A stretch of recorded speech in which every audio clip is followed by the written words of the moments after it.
What is good, everyone? Welcome to the channel. Today I'm going to be taking you to and talking about something that really doesn't have a lot of information out there about it in English. Now, most of the information that is out there tends to be kind of a rough overview, thumbnail sketch of this activity. So not a lot of information if you actually wanted to go and try it. And YouTube, a lot of information in Japanese, a little bit in English.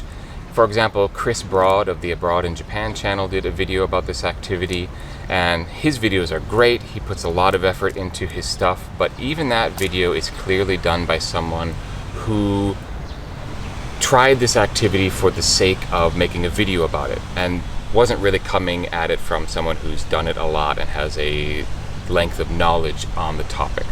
For better or worse, I do have a length of experience in this activity. That, of course, is the P word, Pachinko. Today I'm going to go to a Pachinko parlor and show you how it is done, how it is played, how the whole process works, everything like that. Because if you're a resident in Japan, for instance, maybe you've thought about trying it, but it doesn't seem like the most immediately welcoming place for foreigners, and you were reluctant to go in because you weren't sure how the system works or how to do anything. So a little bit of history, a little bit of how Pachinko has changed in Japan, and most importantly, I will get into how it all actually works. Okay, without further ado, I'm gonna grab this camera and we're gonna roll intro.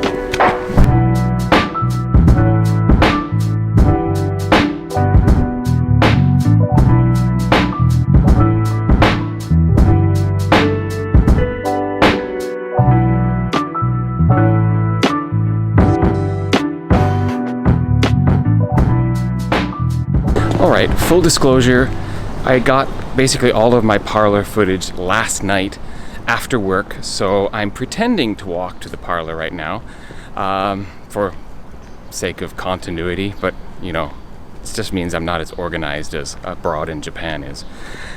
At any rate, so first let's start with the image of Pachinko. How does society actually think of it? And to put it just straight out there, it's not really looked at very highly. I mean, at the end of the day, it's gambling, and pretty much in any society, gambling is not seen as a really aristocratic activity. So yeah, many Japanese would not be caught dead in a Pachinko parlor, and 9 out of 10 foreigners will probably disparage Pachinko as well.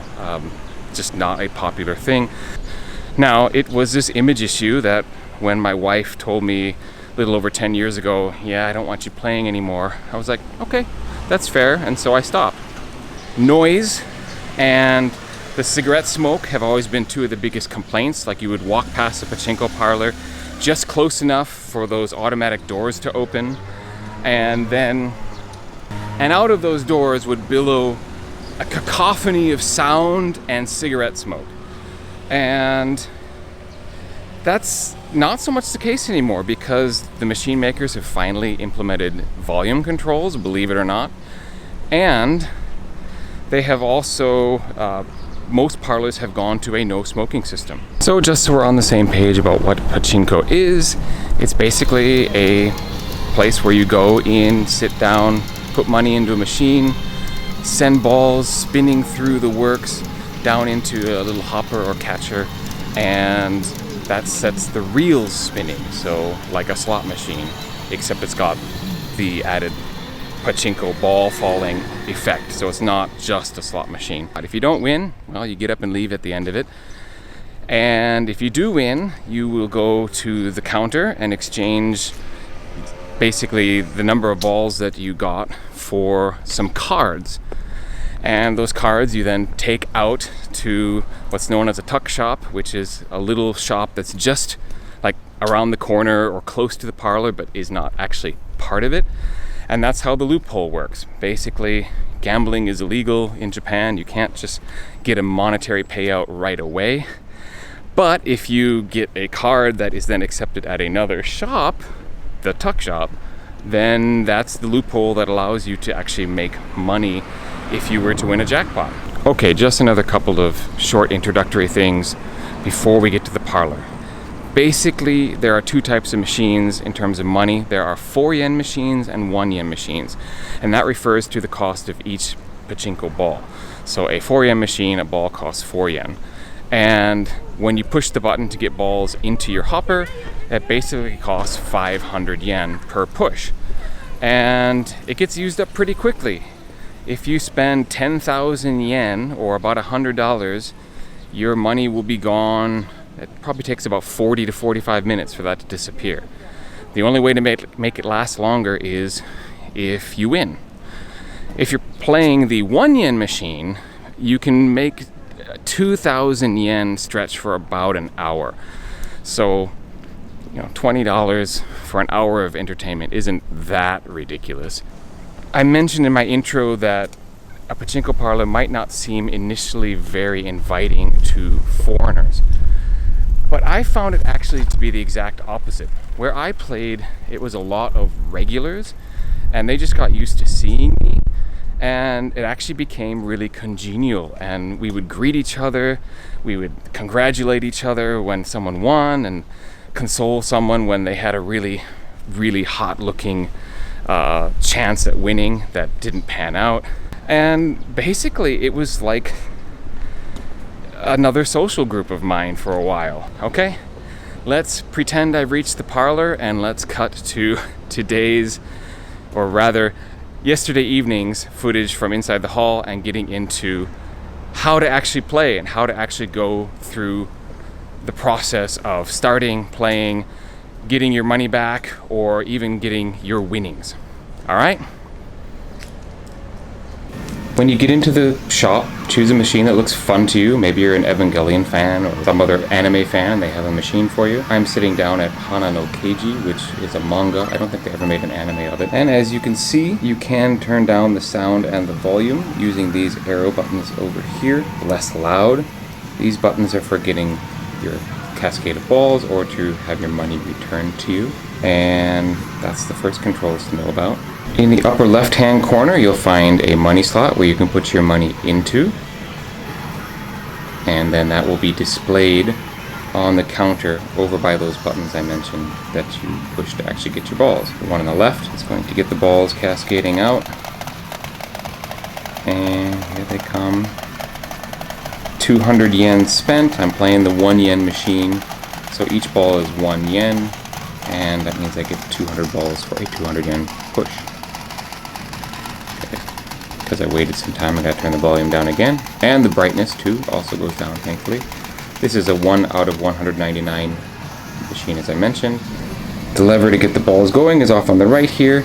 And you want to send them onto the left half of the machine, because on the left half of the machine they will trickle down and fall into this hopper right here. That's where you want to get the balls in order to get your spins. And you can adjust the lever back and forth to try to find the best spot to get the best number of spins. So play around with it a little bit until it gets to something that seems to be getting you more spins for balls sent in. A general rule of thumb is the longer a spin lasts, the better it is. Because if it's going on for a long time, you're getting closer and closer to a potential win. And sometimes there's something like this, which is called a gijiden, which is basically you replay the same spin again. Well, that time I didn't actually get it, but if you get a gijiden, that means that it's going to replay the spin. And if you get a replay once, then the spin is a little bit hotter. If you get a replay twice, okay, now you have a genuine chance of possibly winning. And if it replays a third time, on some machines it either means it's super hot, or on some machines it might mean you've already won if it replays.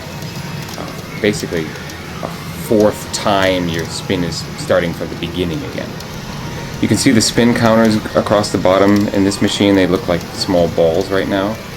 And the truth is, you can only have 4 lined up at once on most all machines.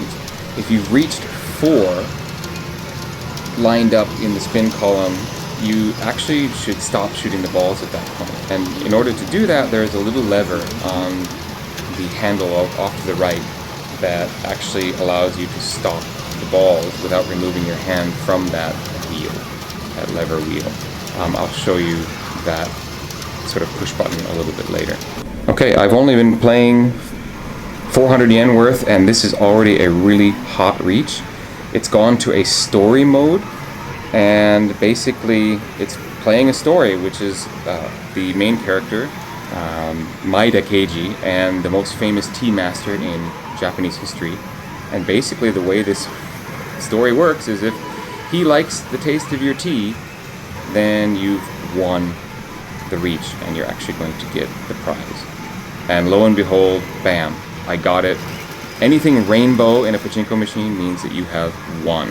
And so the whole machine has gone rainbow, and oh, I'm sorry, I only spent 200 yen. I thought I spent 400 yen. So my very first push, I actually got a win, all sixes across.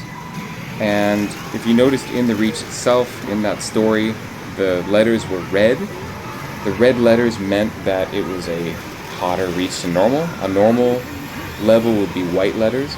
So basically, one of the things that Pachinko does, it gives you hints on each spin on how strong or hot that spin might be. Each spin will last a different length and will have different clues. And the more you play, the more you'll understand those clues. And it actually is a way of building up anticipation.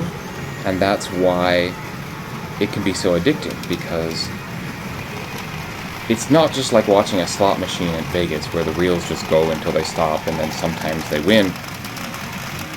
In Pachinko, there's actually sequences, and when you learn to understand those sequences, it ramps up the tension, it ramps up your excitement, and it makes it more addictive. I'm sure they've studied the psychology of this, and it actually surprises me that Vegas and slot machine makers in the States haven't done more to copy that sort of machine, or sequence, I should say. Now, as you can see here, I'm now shooting the balls over to the right.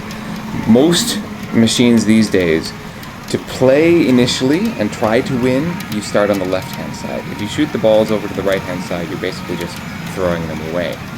But once you've won, you start shooting them over to the right-hand side of the machine, where they go into a special hopper that spits out more balls for you, and that's how you actually make a profit. So you just keep shooting to the right until your win sequence is over. What you're hoping for is what's known as a renchan, or a chain in English. The way you make money in Pachinko is if you get a lot of wins chained together. Once you're in that win phase, your chances of getting a chain are higher. Basically, you need to get that first win in order to have a chance to get a chain and make some money. If you only win and you don't get that chain, you don't really get all that much money back.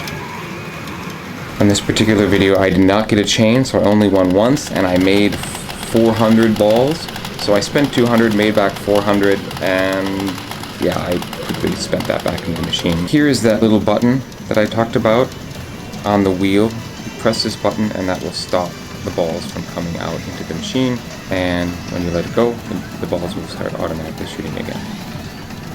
Many machines will have sequences that give you advice, like these pop-ups here. Gives you advice that when you see this particular sequence, it means that it's a stronger reach. That's one way to keep you kind of entertained as you watch, but also give you information about how the game works. So, you know, if you're watching and you happen to see a sequence unfolding for you that was advertised in these little drop-down, or pop-up things, that means that you might have something really good going for you, and you might have a chance of winning.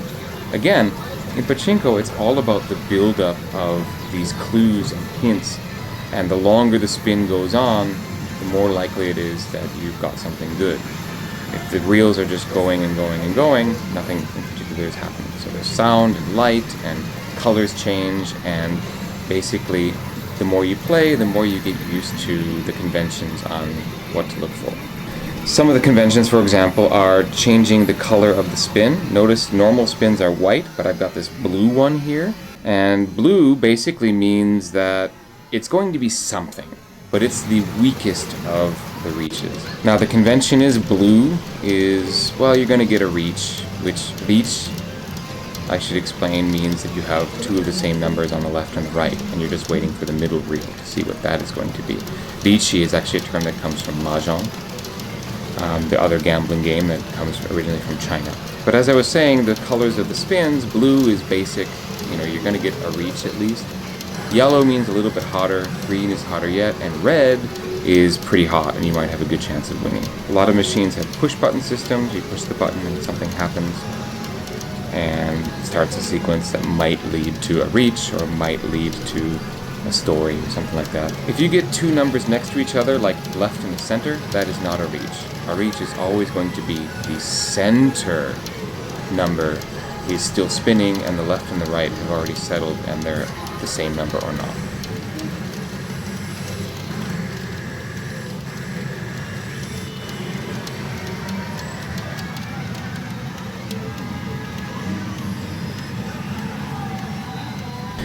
When you change machines, you push a button next to the one that's been giving you the balls all this time, and that will spit out a small coin, or in some shops it'll be a card, and on that coin or card will be basically the money you have left over. So this is how you can get your money back at the end of the day, or you can move easily to another machine. Another thing a lot of pachinko parlors have these days are a USB charger for your phone and a cup holder for your drink. And the USB charger especially is a very nice addition. Each pachinko parlor will have a kiosk, probably more than one. You head over to that kiosk and you put your coin in, and it's basically a change machine, and it's going to give you your money back. And it spit out 7,000 yen for me. I spent 3,000 yen at the end of the day. All for you guys, 30 bucks down the drain, just so I could show you how pachinko works. I want to thank you very much for watching this video. I could have covered a lot more, but it could have been a really long video in that case. Thank you so much for watching, and I hope it was informative.